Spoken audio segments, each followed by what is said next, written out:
दिव्य पुरुष जनक ठिया होइचंती श्रीक्षेत्र रे श्रीक्षेत्र धाम रे चालीची महामंत्र रो मूर्छना आज्ञा महामंत्र कोन महामंत्र हरे कृष्ण हरे धनी महाधनी ज्ञानी महाज्ञानी ए पुओ राजा महाराजा प्रसाद महाप्रसाद मंत्र महामंत्र आजा महामंत्र में का कहूची हरे कृष्ण कृष्ण कृष्ण हरे हरे हरे राम राम राम हरे हरे ये मंत्र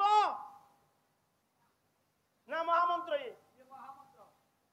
मंत्र ओडिया ना संस्कृत या तो ओडिया ये ब्राह्मण माने जेतले आपनकर आस्थान स्थापन कले कहले गणपते नम गणपते माबा हेमी गणपत्र अत्रा गछ ना गणेश इयाडू को आस कहले कहले गणेश इयाडू को आस कहिजंती ताले मंत्र रो ऊपर वाला महामंत्र ये तो कंचा ओडिया 16टा नाम 32 अक्षर अनुसार अछि विसर्ग अछि चंद्रबिंदु अछि संधि हबो प्रकृति पते हबो समास हबो ये कंचा ओडिया ये तो मंत्र नुह महामंत्र केमती हला केमती हला या को टिके कानंडरी सुनु थाओ एठु गोटे प्रश्न बाहरिबो सनातन दास ता विषय रु प्रश्न पचारे आडू साडू प्रश्न पचारे ना आज अधिवास रे 3टा प्रश्न अधिवास रे काई पचाल अधिवास रे काई खाइबो पैसा नबो सेते बळे अधिवास रे पैसा दउ नथले प्रश्न पचरा पचरी रहउ नथलो जे तू पैसा नबा आज तू प्रश्न पचरा पचरी पचारी भी नै अल्पत पचारी हमें छाड़िबो नै तू पचारिबो तू चुप हेइबो तू गोटे एमिति पालिया जे सबुले जाई ताकरी बसा घरे पसिबो आसुआसी आगदा बसा पळेला अच्छा पाला आरंभ होई नै तू काई ताको बसा घरु पळेई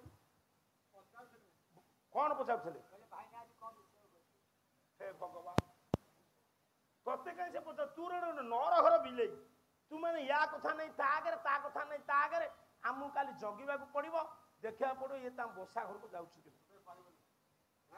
वो ताले महामंत्र ये ओडिया ना संस्कृत ये केमिति महामंत्र खाली सेतिक नुओ कला हरे कृष्ण कृष्ण कृष्ण हरे हरे हरे राम राम राम हरे हरे पंडित मंडली विचार करंतु सत्य परे आसिला त्रेतया नहीं आगो आइले राम तापरे कृष्ण ना आगो कृष्ण तापरे राम नहीं आगे राम आज्ञा आगे राम सत्य परे त्रेतया नुह 4 परे 3 एठी कोन महामंत्र आगो कृष्ण पछरे राम ना नहीं मते टिके सुनाई भाई कहिबो आगो आसिले राम सिंहनाथ तापर रघु तापर त्रेता पर द्वापर राम पर कृष्ण तुम्हें महामंत्र रे कोन आगो कृष्ण पछरे राम ये काई के हेची बतेइबो ये ओडिया हेले भी ये मंत्र उपरे मु ता कारिकटा सिखि अच्युतंकर मु बुझेई परिबे नै आरो सारा आइले बुझेई नाही नाही से बुझेई परिबे नै साधना जे न करिचंती से बुझेई परिबे तेणु करी मु कारिकटा सिखिची दिव्य द्रष्टा अच्युत कहिले ये ओडिया रे 16टा नाम 32टा अक्षर केमिति महामंत्र होइछि मंत्र उपरे कला 16 नाम 32 अक्षर 16 नाम 32 अक्षर 16 नाम 32 अक्षर 16 कल्याणकारी हुंतु नारायण ये पुओ झंकर विद्या बुद्धि दान दियंतु पुओ झंकु बोला आनंद एक बार हरि बोल आउ जेतो बेले दबो मु आइला बेले दबो ताकू दबो कला ये 16 नाम 32 अक्षर 16 नाम केमिति सेटिंग बाबा देखी सबु जाको मास्टर तो जुटा जुटी ही आइछो कोन कहउछो कला ये 16 नाम 32 अक्षर 16 नाम 64 गंठी अछि तहिरा 64 गंठी तू तो सब तते तो जेते बेले मु देखुची गुंडी पकाउछु सबळ चिरुछु चा पिउछु केते बेले तो फांका आसु जे तते चाहि कि मु कोन कहिबी तो आडंबर जेणी कि बहु बढ़ी गलानी बुझिलु କହିଲା ଇଏ 16ଟି ନାମ 32ଟି ଅକ୍ଷର ତାରେ 32 ଅକ୍ଷରକୁ ଗଣ୍ଠି ପକେଇଲେ ଗେଡୁଆରେ କେତୋଟି ଗଣ୍ଠି ଦରକାର? ଏଠି ଗଣ୍ଠି 64ଟି ଆବଶ୍ୟକ ହଉଛି। ଅଚ୍ୟୁତ କହିଲେ ଯୋଉମାନେ ସିଦ୍ଧ ସାଧକ ମାଳା ଦ୍ୱାରା ମହାମନ୍ତ୍ରକୁ ଜପ କରନ୍ତି ସେ ଜପର କରିକ କେମିତି ଦେଖେ କହିଲା ଇଏ ବାବୁ 108 ଆରୋହଣକୁ ନେଇ 108 ଆରୋହଣକୁ ନେଇ 108 ଆରୋହଣକୁ ନେଇ 108 ଆରୋହଣକୁ ନେଇ 374 ଅପରହି ଜିନିଷ ଜପରେ ଯୋଉମାନେ ମାଳ ଧରି ମହାମନ୍ତ୍ରକୁ ଜପୁଛନ୍ତି ଆଜ୍ଞା ଅଚ୍ୟୁତ କହିଲେ ତାର ଆରୋହଣ ବୋଇଲେ ଉଠିବା ହଉଛି 108 ନା ସେଇ ହଉଛି ଅଡୁଆ। ଆରେ ଚନ୍ଦ୍ରଶେଖର ଯୋଉ ଅଛନ୍ତି କୋଉଠି ତାଙ୍କର ପାହାଚ ହଉଛି 1352 ଓହ୍ଲେଇଲା ବେଳକୁ ମହାପ୍ରଭୁଙ୍କର ଜଗନ୍ନାଥଙ୍କର ପାହାଚ କେତେ ଓ ଲେଖା ହେଇଛି 22 ନା ଆଉ ସେ 19 ଓହ୍ଲେଇଲା ବେଳକୁ ସମସ୍ତଙ୍କର କଣ ଭାଗ୍ୟ ଅଛି 22 ପାହାଚକୁ ଉଠି ପାରିବେ? 22 ପାହାଚକୁ ଯିବା ପାଇଁ ହେଲେ ସେମିତି ପୁଣ୍ୟ ଦରକାର ନା। ଓହ୍ଲେଇଲା ବେଳକୁ ସେତିକି ନା ବଢି ଯାଉଛି ନା କମୁଛି? ଏଠି ଯଦି 108 ଆରୋହଣ ଝାଞ୍ଜ ପଡିବା ଦରକାର ତା ମାନେ ମୁଁ ଜାଣିବି ସେ ନାହିଁ ବୋଲି ଝାଞ୍ଜ ତୁମର ପଡୁନି। ହଉ ହଉ ହଉ ଖାଲି ହଁ କଣ କରିବା ତାର ତ ଗୋଟେ ନାତି ହେଇଗଲା। ମହାପ୍ରଭୁଙ୍କର ଏଠି ପୂଜା ଆରାଧନା ଅଲଗା ପ୍ରକାର ନା ନାଇଁ ବଳରାମ ଠିକ କହୁଛି ନା ନାଇଁ? ଆଉ ଅଶୌଚରେ ମୁଁ କେବେ ଆଣିବି ନାହିଁ ତାପରେ ଦ୍ୱିତୀୟ ଆଉ ଯାହାକୁ ଆଣିବି ତାର ମିଶିବନି ଆଣିକି ଲାଭ କଣ ମୁଁ ବ୍ରେକ୍ ମାରିଲା ବେଳକୁ ସେ ରଖିବନି। ତେଣୁ ମୋ କହିବାର ତାତ୍ପର୍ଯ୍ୟ ଆରୋହଣ ହଉଛି 100 ଓହ୍ଲେଇବା ହଉଛି 374 ଏଥିପାଇଁ ଏ ମହାମନ୍ତ୍ର ମହାମନ୍ତ୍ର ଯାହା ଜ୍ୱଳନ୍ତା ଅଗ୍ନିତା ଆପଣଙ୍କର କହନ୍ତିନି ହରିନାମ ଯେଉଁ ନର ମିଥ୍ୟା ହରିନାମ ଯିଏ ଠିକ ଜପିବ ସେ କୋଟିପତି ହବ ଭୁଲ କରିଦେଲେ ଅଣ୍ଟିବନି। ଜ୍ୱଳନ୍ତା ଅଗ୍ନି ଯାହା ମହାମନ୍ତ୍ର ତା ଦିବ୍ୟ ପୁରୁଷ ଜଣକ ଦେଖିଲେ ଝାଞ୍ଜ ମୃଦଙ୍ଗ ଧରି ଏ ଶ୍ରୀକ୍ଷେତ୍ର ଧାମରେ ମହାମନ୍ତ୍ର ବୋଲୁଛନ୍ତି ଏପଟ ସେପଟ ହେଇଯାଉଛି। ସେ ସେଇଠି ବିଚାର କଲେ କହିଲା ଆରେ ଇଏ ତ ମରିବେ ରେ ୟାଙ୍କ ତାଳ ଭୁଲ ଲୟ ଭୁଲ ଛନ୍ଦ ଭୁଲ ସବୁ ଭୁଲ ତେଣୁକରି ଏଠି ସବୁ ଅଡୁଆ ହେଇଯିବ। କଣ କଲେ ଗୋଟେ ନୂଆ ନାଁଟେ ସୃଷ୍ଟି ନାମ ସୃଷ୍ଟି କରିଦେଲେ ସେ ମହାମନ୍ତ୍ର ନୁହଁ। କହିଲା ଭଜ ନିତାଇ ଗୌରାଧେ ଶ୍ୟାମ ହରେ ରାମ ନିତାଇ ଗୌର ରାଧେ ଶ୍ୟାମ ହରେ କୃଷ୍ଣ ହରେ ରାମ ନିତାଇ ଗୌର রাধে শ্যাম হরে কৃষ্ণ হরে রাম ভজনি তাই গৌর রাধে শ্যাম ভজনি তাই গৌর রাধে শ্যাম ভজনি তাই গৌর হে রাধে শ্যাম ভজনি তাই গৌর রাধে শ্যাম জপ হরে কৃষ্ণ হরে রাম জপ হরে কৃষ্ণ হরে রাম যেତେବେଳେ ଏତିକି ନାମ ସୃଷ୍ଟି କରିଦେଲେ ସେ ଦିବ୍ୟ ପୁରୁଷ ଜଣକ ଚଟକିନି ଏ ଝାଞ୍ଜ ମୃଦଙ୍ଗକୁ ଥୋଇଦେଲେ। ଝାଞ୍ଜ ମୃଦଙ୍ଗକୁ ଥୋଇଦେଲେ। ଯେତେବେଳେ ଝାଞ୍ଜ ମୃଦଙ୍ଗ ବନ୍ଦ ହେଇଗଲା ଦିବ୍ୟ ପୁରୁଷ ଜଣକ ଡାକିଲେ କହିଲେ ରେ ବାପା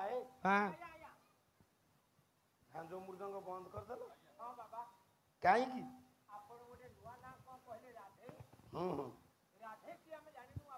କୀର୍ତ୍ତନ ସଙ୍ଗୀ ଭାଇ ମାନେ ପଚାରିଲେ କହିଲେ ମହାପୁରୁଷେ ଆପଣ କଣ କହିଲେ ରାଧେ ଗୋଟେ ନୂଆ ନା ରାଧେ କିଏ ତ ଆମେ ଜାଣିନୁ।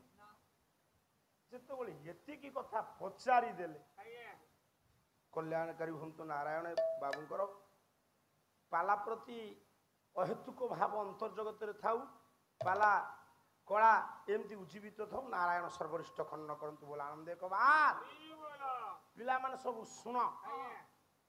ସେଇଠି ଦିବ୍ୟ ପୁରୁଷ ଜଣକୁ ପଚାରିଲେ କହିଲେ ରାଧେ କିଏ ଆପଣ ଗୋଟେ ନୂଆ ନାଁ କହିଲେ ସେ ଦିବ୍ୟ ପୁରୁଷ ମଉସା କିଏ ଜାଣନ୍ତି? ଚୈତନ୍ୟ ମହାପୁରୁଷ।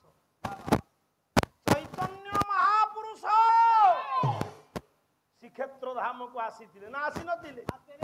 କିଏ ନ ଆସିଛି ସେ ପବିତ୍ର ପୀଠସ୍ଥଳୀ? ତୁ 3 ଥର ଯାଇଥିବୁ, ପୁରା ବଡ ଭକ୍ତ ତୁ। 3 ଥର ଯାଇଛୁ, ଇରେ ଭକ୍ତି ନଥିଲେ ହେଇପାରିବ? ଶୁଣ ଶୁଣ,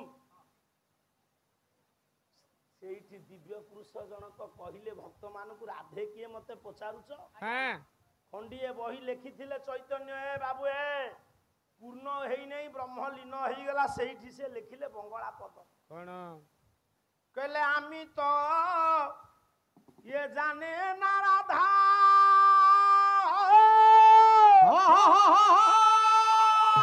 থাকে কত ইয়ে দূরে রে, আমি তো জানি না রাধা থাকে কত দূরে রে, ভাবিয়া ভাবিয়া আমি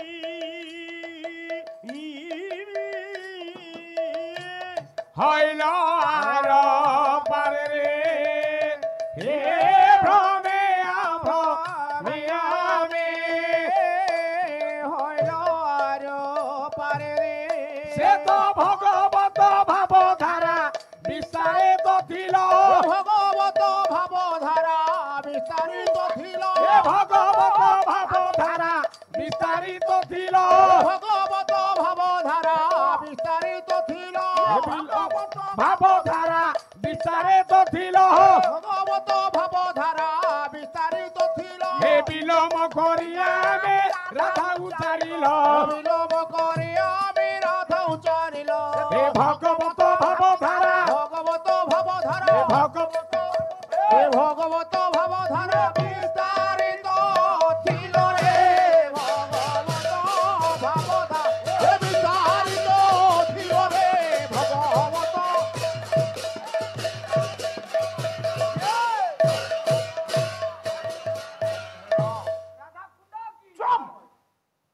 କୁଣ୍ଡ ବାଲ୍ଟି ସିଆଡ଼େ କବି କହିବୁ। ଗୋଟେ ସମୟ ଅଛି ଯୋଉ ଜ୍ଞାନୀ ମାନେ ବସୁଛନ୍ତି, ଛୋଟିଆ ଭାବୁଛୁ? ଇଏ ବଳିଆ ଭାଇ ମତେ କହୁଛନ୍ତି, ଆଉ ଭାଇ ନା କଣ ରଗଡ଼ ହବ ନା ନାଇଁ? ମୁଁ କହିଲି ଆରେ ବାବୁ, ମୋର ହବ କି ନ ହବ ସେ କଥା ମୁଁ କହିବି? ସବୁ ପ୍ରଭୁର ଉପରେ ନିର୍ଭର ନା। ଆଉ ଇଏ 5 ରାତି ପାଲା କେମିତି ହବ, କଣ ହବ, ଡଙ୍ଗା କେମିତି କୋଉଠିକି ନବ, ସେ ଚଳେଇଲା ବେଳା ଚଲେଇଛି ନା, ଆମେ କଣ ଜାଣିଛୁ? ଖାଇବା ପିଇବାରେ ବ୍ୟତିକ୍ରମ ନାହିଁ ଏଠି। ଖାଇବା ପିଇବା ବ୍ୟତିକ୍ରମ ହେଇକି ଯଦି ରାତିକି 10,000 ଦେଇଥାନ୍ତ, ସୋନା ଦାସ ଆସିବନି। ଏଇଟା ଚିନ୍ତା କର। ଯେତିକି ଆପଣ ମାନେ ବସିଛନ୍ତି ସବୁ ଶୁଣନ୍ତୁ। ଚୈତନ୍ୟ କହିଲେ ରାଧା କେମିନି, ରାଧା କୁଥାয় থাকে ଆମେ ତା জানো না। କଲିକତା ଥିଲୁ କିରେ, କଣ କରୁଥିଲୁ? ଆଉ ସେଇ ଯୁଗରୁ ବଙ୍ଗଳା ଚୋବେଇ ଯାଉଛୁ। ତାହେଲେ କେମିତି ଆପଣ କହିଲେ? ଭକ୍ତ ପଚାରିଲେ ନା ଉପରେ ଧା ତଳେ ରା, ମୁଁ ତା ତଳେ ଥାଇ ବିଲୋମ କଲା ବେଳକୁ ହେଇଗଲା ରାଧା।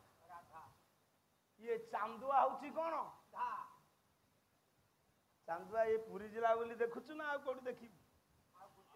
କୋଉଠି ଦେଖିଛୁ? ସେ ତ ସେଇ ଟେଣ୍ଡେ ବାଲା ଏମିତି ପୁଳା ପୁଳା ହେଇ ଓଳିଥବ ନଗାନ୍ତି, ଆଉ ଚାନ୍ଦୁଆ କୋଉଠୁ ଆସିବ?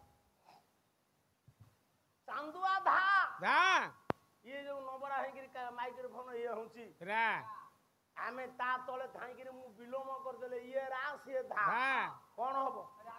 ହେଲା ନାଇଁ? ତାହେଲେ ଏଠି ରାଧା ବୋଲି ଗୋଟେ ନାରୀ କେହି ନାହାନ୍ତି। ଆଉ ଆମେ କାର୍ତ୍ତିକ ଦଶମୀ ଠାରୁ ପୂର୍ଣ୍ଣିମା ପର୍ଯ୍ୟନ୍ତ ଯୋଉ ପୂଜା କରୁଛେ, ସିଏ କୋଉ ରାଧା? ତାହେଲେ ମଉସା, ରାଧା କେମିତି ଏ ଧରା ବକ୍ଷକୁ ଆସିବେ? ଆଉ ରାଧା କୃଷ୍ଣଙ୍କ ହିସାବ ଭାଇ ଭଉଣୀ ହବ କି ମା ପୁଅ ହବ କି ସ୍ୱାମୀ ସ୍ତ୍ରୀ ହବ? ମତେ ନିଶ୍ଚିତ ଭାବରେ ସାହିତ୍ୟ ଭିତରୁ ଆଣିକି ଦେଖେଇବାକୁ କହିବା ଯେ ସମୟ ହବ କି ନବ, ତଥାପି ମୁଁ ଗଡେଇ ଗଡେଇ ଚାଲିବି। ତାହେଲେ ପୁଅ, ଇଏ ରାଧା କେମିତି ଧରା ବକ୍ଷକୁ ଆସିବେ? ଇଏ ଦୁନିଆରେ ତୋ ଜନ୍ମ ଯେମିତି, ମୋ ଜନ୍ମ ଯେମିତି, ସମସ୍ତଙ୍କ ଜନ୍ମ ସେମିତି ନୁହଁ। ସୁଆଇଁ ଭାଇ, ଇଏ ଦୁନିଆରେ ଆମ ମାନଙ୍କ ଜନ୍ମ ବାପା ମାଙ୍କର ମିଳନରେ, କିନ୍ତୁ ଏ ଦୁନିଆରେ ସୃଷ୍ଟି ହେଇଛି କେହି କେହି ଅଛନ୍ତି ବିନା ମାର ଜନ୍ମ, ବିନା ବାପାର ଜନ୍ମ, କେହି କେହି ଅଛନ୍ତି ବିଲକୁଲ ବାପା ମା ନାହିଁ, ମାଟି ପାଣି ପବନ ଭିତରୁ ଜନ୍ମ। ତାକୁ କହିବାକୁ ବେଳ ନାହିଁ। ତାହେଲେ ସତ୍ୟ ଯୁଗରେ ଗୋଟିଏ ନାରୀ ଜନ୍ମ ନେଲେ ତାଙ୍କର ବାପା ନାହିଁ ମା ନାହିଁ ଅଗ୍ନି ଆପଣ ଜାଣିଛନ୍ତି ସେ ଅଗ୍ନି ସମ୍ଭୂତା ଦୁର୍ଗା ନା ହେବେନି ତ୍ରେତୟା ଯୁଗରେ ମାଟି ଭିତରୁ ଫୁଟିକିରି ବାହାରିଲେ ଗୋଟେ କିଏ ମା ସେ ସାଧାରଣ ନୁହଁ ସେ ହଉଛନ୍ତି ମା ପୃଥିପୃତି ପାର୍ଥିବୀ ଜନକ ନନ୍ଦିନୀ ଜାନକୀ ବୈଦେହୀ ମୈଥିଳୀ ପୁଣ୍ୟ ଶୋଳକା ଆଜ୍ଞା ମା ସୀତା ଠାକୁରାଣୀ ସର୍ବଗୁଣ ସମ୍ପନ୍ନ ଜନକ ପାଳିଛନ୍ତି ଦ୍ୱାପର ଯୁଗରେ ଅଗ୍ନିକୁଣ୍ଡରୁ ଜନ୍ମ ଯଜ୍ଞ ସମ୍ଭୂତା ଏମନ୍ତ ଯେ କି ଯଜ୍ଞ ସେନୀ ଆଜ୍ଞା ଏ ପୁଅ କିରେ ବାପା ତୁ ଯାତ୍ରା ପାଟରେ ଥିଲୁ ବୋଧେ ବାଉଁଶ ଭୁଆ ସରିଗଲେ ଆଉ ସେଇ ଡାଇଲଗ ଡେଲିଭରି ମାରୁଛୁ ଅଜ୍ଞ ଅଜ୍ଞ ପୁଅ ସତ୍ୟର ଜନ୍ମ ନେଲେ ଦୁର୍ଗା ତେତାରେ ସୀତା ଦ୍ୱାପରରେ ଦ୍ରୌପଦୀ କଳି ଯୁଗରେ ଅଜନୀ ସମ୍ଭୂତାଟିଏ ଜନ୍ମ ହେଇକିରେ ପୁରୀ ଜିଲ୍ଲାରେ ଅଛନ୍ତି ସତ୍ୟ ଯୁଗରେ ଯିଏ ଜନ୍ମ ହେଲେ ସେ ଉଲଗ୍ନ ହବାରୁ ଯାଇ ବିଶ୍ୱ ଶାନ୍ତି ହେଲା ଦୁର୍ବାର ମହିଷାସୁର ତ୍ରେତୟାରେ ଉଲଗ୍ନ କରିବା ସମ୍ଭବ ନହେଲେ ବି ସୁଦ୍ଧା ଦେଖନ୍ତୁ ବିଲଙ୍କା ରାମାୟଣ ସାରଳା ଦାସଙ୍କର ସୀତା ଉଲଗ୍ନ ହେଲେ ସହସ୍ର ଶିରା ରାବଣ ମଲା ଦ୍ୱାପର ଯୁଗରେ ଋତୁସ୍ନାତା ଦ୍ରୌପଦୀ କି ଭିଡି ନେଇ ଗଲା ଦୁର୍ଯ୍ୟୋଧନ ନିର୍ଦ୍ଦେଶରେ ଦୁଃଶାସନ ସେ ମୃତ୍ୟୁବରଣ କଲେ କୌରବ ମାନ କଳି ଯୁଗରେ ଜଣେ ଅଜନୀ ସମ୍ଭୂତା ଏ ପୁରୀ ଜିଲ୍ଲାରେ ଅଛନ୍ତି ଯୋଉଦିନ ତାଙ୍କ ଦେହରୁ ବସ୍ତ୍ର ଖସିବ ବିଶ୍ୱ ପ୍ରଳୟ ହବରେ